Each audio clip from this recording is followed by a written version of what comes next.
Last night on the grandest stage of them all, WWE pulled the one thing nobody thought was possible. Now, I'm going to give my full breakdown analysis, everything about this match, where I think it led to, why it came about.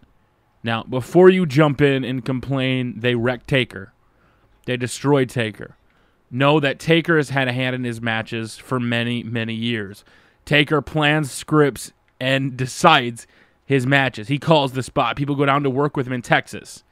The big question about Brock versus Taker going in was, would Brock be willing to put in the time, a part-timer? Would he be willing to go down to Texas to train with Undertaker, to get all the spots planned, to get everything matched up? The answer was yes.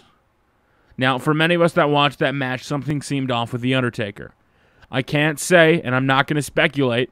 You can check my Twitter for all the speculation I did last night about whether or not Taker was in fact injured. I still believe something happened during that match after the 2-minute and 39-second mark where Undertaker was clearly, visibly out of it. You heard Brock Lesnar say as he's on the ground, "What do we do?" Shortly a minute or two after Taker's comeback moment in the corner, he runs in for a body just like this, hits one of them. He backs up, clearly stumbles, seems like something's wrong, i.e. concussion or injury. And then he refocuses, rehypes up, runs back in, and hits the move again on Brock Lesnar. Afterwards, he would pick him up, put him on the corner, run, do the big boot. In the history of doing the big boot, when has Undertaker ever fell after doing it? Now, I know what you're saying. Could that be great storytelling? Undertaker selling that he does not have it anymore. But he's putting over Brock Lesnar, a guy nobody thought would win, a guy nobody thinks is deserving of beating the streak. WrestleMania 30 was about the end of an era. WrestleMania 30 had aspects from WrestleMania 1. Hulk Hogan, the three arguably greatest men to ever step in the WrestleMania ring. Shawn Michaels was on the pre-show, so that counts. HBK. You had the greatest opening to a pay-per-view, I think, in recent memory. Besides matches, I mean, for a promo, absolutely nailed it with Hulk Hogan, Rock, and The Undertaker. Not The Undertaker, sorry. The only thing I'm thinking about right now. Look at that suplex, by the way. You notice later on in the match, once everything started to unravel, everything started to get safer. The suplexes were very short. Now, that could have been the plan all the time. Maybe Taker knew going in it couldn't be as versatile of a match. I'm seeing a lot of people speculate that I read this, I read that, I did this, I did that, I saw this report confirmed that. I don't care about the reports. Fuck the reports. I watched the match. I watched it like this is a Bruder film. After the match, I thought to myself, okay. But after sitting there, I was like, something had to have gone wrong. Now, I'm not saying Brock Lesnar wasn't supposed to win that match. I'm not saying that Undertaker, and I did say this last night on Twitter, that I think something went wrong and Taker changed things up mid-match. The question is, did he change the result? Did he change who was calling the match? Now, during that match, like I was saying at the 2 hour and 40-minute mark, roughly, depending on what version you're watching it on, or where you're watching it, there was a point where after he goes for that big leg drop, he kicks out. His pin attempts weren't the same pin attempts we normally see from Taker. He proceeds to get up and do the chokeslam motion. During the chokeslam motion, Chad Patton says something. Undertaker leans in, looks at him, mumbles something. Chad reaches in and says, "Huh, what?" And Undertaker mumbles to what is believed to be, "Change it." Now, you're probably saying, what does change it mean? Does that mean change the outcome? Does that mean change, where the match was going? Does that mean he's going to put Brock over? Did Undertaker know he was hurt? Did Undertaker know something was happening?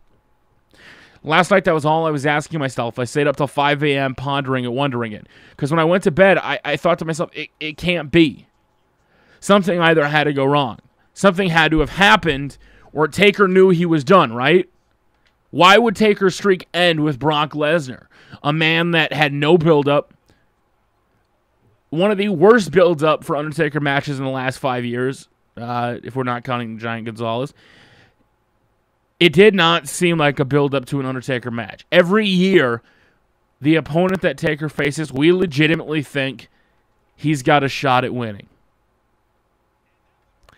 If I'm Undertaker, the man that loves this business, the man that put everything, his heart and soul into this business, the man that's still going at 49 years old and still putting on some of the best matches of his life,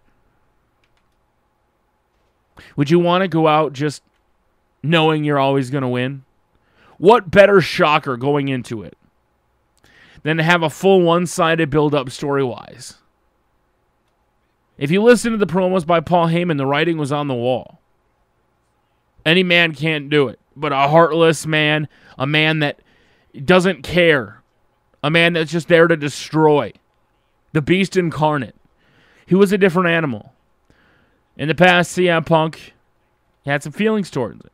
Triple H, Shawn Michaels, they all had an emotional connection. If you remember back to the storytelling of the Hell in a Cell, HBK, come on, Taker, let me stop it. Stop it, stop it, stop it. He kept fighting through. WrestleMania 29 with CM Punk, he put on a great match with what I thought what looked to be a botch spot at the very ending, but a lot of people said it wasn't. Went on to be a great ending. This year we get a completely different build-up, something we have not seen before. Taker, fully one-sided until Brock Lesnar hit an F5. The week before the go-home show, Brock Lesnar hit an F5 that I think changed the landscape and the eventual outcome of WrestleMania 30. I say this knowing in my heart as a wrestling fan and not as a smark, not as... I truly believe, especially after you listen to the Hall of Fames when Jake the Snake Roberts, everybody listening to all the wrestlers, that they love this business. They love professional wrestling. They love being a part of stories. They love being a part of something memorable. That's all superstars ever want. That WrestleMania moment. Undertaker's had 21 of them. If this was his, in fact, last WrestleMania, the man that has been speculated for years that he wanted to beat the streak years ago, whether it's Brock Lesnar or whether it was John Cena, Bray Wyatt, or Sting at WrestleMania 31, 32, or 33, the point is we were all looking ahead. I think everybody was expecting Taker to beat Brock Lesnar. Not everybody, if you're a Brock Lesnar fan. Even Brock Lesnar guy on Twitter could not believe it. Brock Lesnar went out there a completely different animal. Yes, I think, in my mind, I think Undertaker got hurt. I think the match sort of went as planned. I think the plan was for Brock Lesnar to win the whole time. Maybe not. My initial theory last night was that something happened, and when he said change it, he went in and made a judgment call that he thought it would be his last Mania. He's going to put Taker over. He's going to put Brock over. At the same side, though, as a wrestling fan, I sit there saying, they destroyed something so magical, something that was a part of my childhood, something that I thought was special, something that I remember where I was when Undertaker was kicking out of Triple H's pedigrees, the super kick into the pedigree, so many legendary matches with The Undertaker. But as a fan of professional wrestling and knowing how much these guys love this business, knowing guys like Stone Cold Steve Austin walked away because it wasn't right. It wasn't right for business. This match had a build-up that everybody thought it was impossible for Brock Lesnar to win. There was no way this could happen. Everybody was already focused on WrestleMania 31. Everybody was expecting a Sting versus Undertaker match. A match that, let's be honest, would Sting have ever been a credible threat after he faced HBK, Triple H, CM Punk, and Brock Lesnar? Would you want Undertaker's last match for 23-0 to be against Sting? Guys wrestling in their t-shirts, going out there and probably putting on an even more boring match if you watch Sting in TNA than Brock versus Taker. It is my belief that something did in fact happen. Rumors of Taker being stretchered out, taken by ambulance with a concussion, possible neck injury. I think something happened in that match. I think the match went semi as planned. I think it was indeed meant to happen. Now, a lot of people speculated there's no way that it wasn't supposed to happen. WWE fucked this up. They had the graphic ready to go. My theory last night pointed at the fact that 12 minutes into the match, there was clear audible signals saying, change it. The finish, Brock Lesnar and The Undertaker.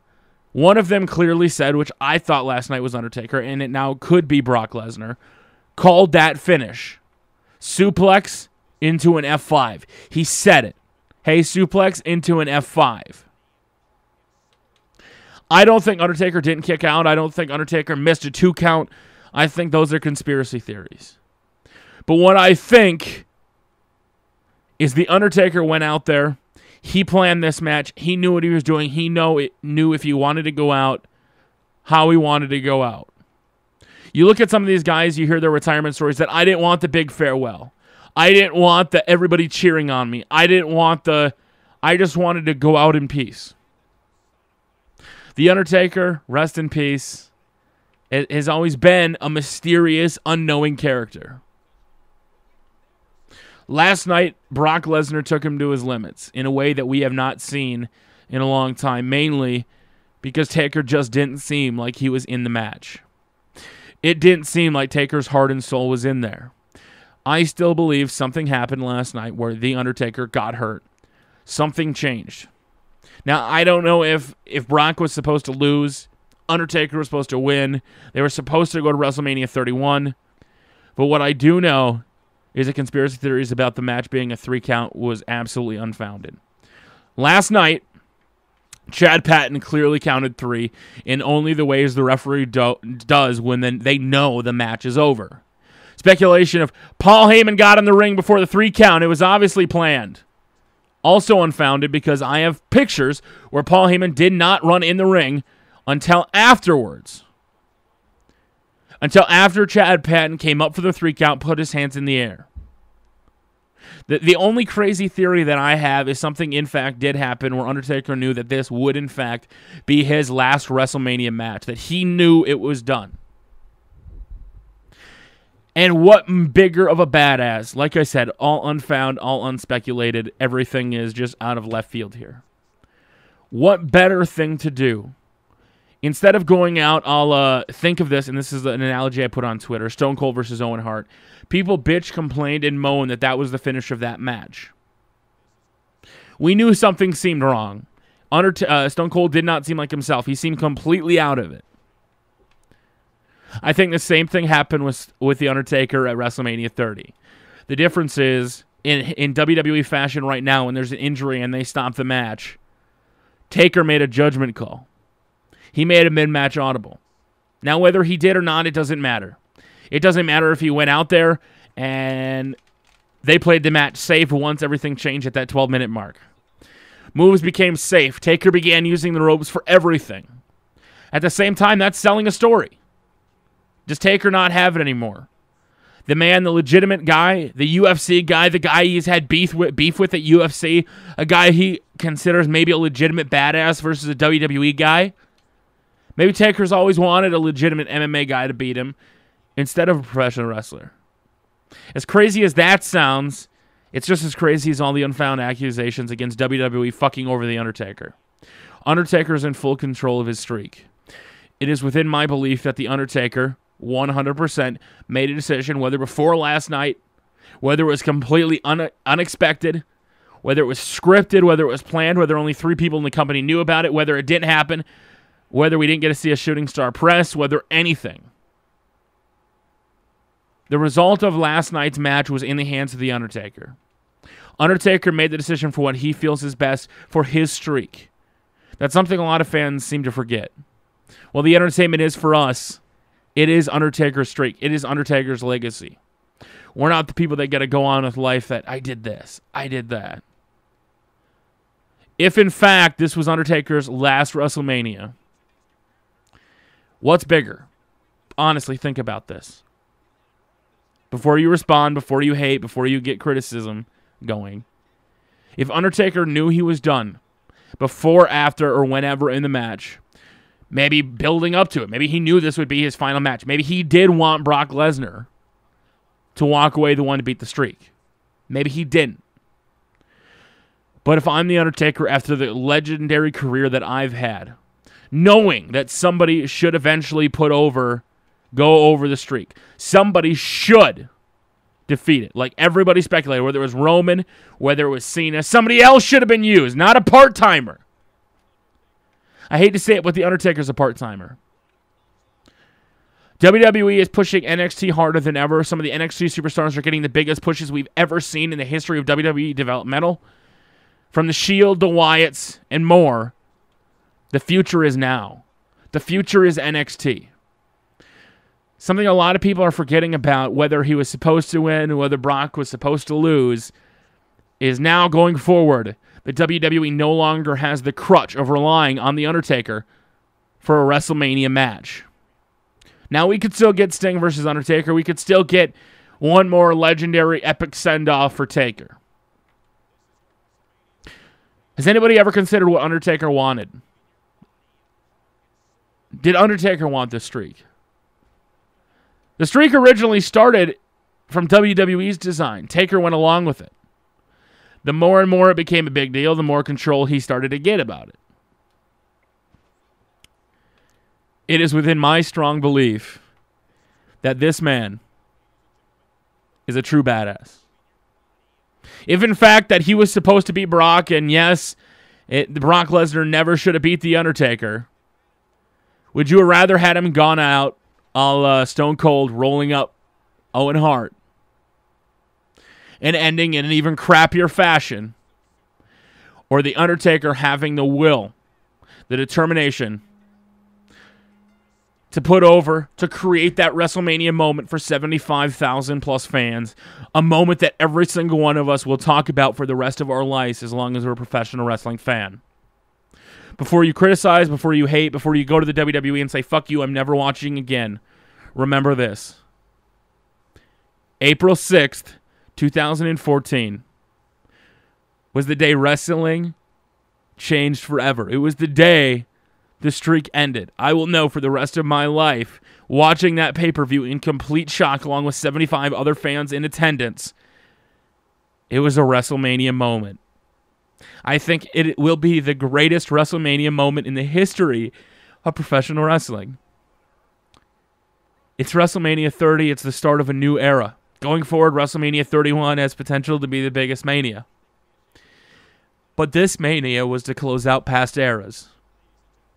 This Mania was about Taker. This Mania was not about WWE putting over Brock Lesnar. Although I hope they do. I hope they use it. This era was about closing out the chapter of The Undertaker. This was about The Undertaker having the power to know he was done. To know it was somebody else's time to step up. The Undertaker, Mark, I cannot thank you enough for everything you've done for this business. I respect the hell out of you. Whether it was scripted, planned, or you changed it on the fly, last night is a WrestleMania moment I will never forget. And while everybody else hates you right now, or hates the WWE, or hates Brock Lesnar, WrestleMania has always been about those moments that are bigger than life. And what bigger moment than the thing we all cherished for so long, watching it end on the grandest stage of them all, at the start of a new era. Undertaker's legacy isn't dead because his streak is over. Undertaker's legacy means so much more than a win-loss record. Undertaker's legacy lies in the fact that he's a true badass. He's one of the best performers this business has ever had. He's a first ballot Hall of Famer. The streak doesn't tarnish anything. Brock didn't tarnish anything. They told a story. They went out there and created a moment for the millions of us to talk about for the rest of our lives. So before you criticize everybody else, take the time to reflect where you were on April 6, 2014, because I guarantee you, as long as you stay a wrestling fan, this is a moment you will talk about for the rest of your life. And isn't that what WrestleMania is truly about? Creating those moments that are larger than life. We were all looking past Brock Lesnar. None of us took him seriously. You know what? The Undertaker took him seriously.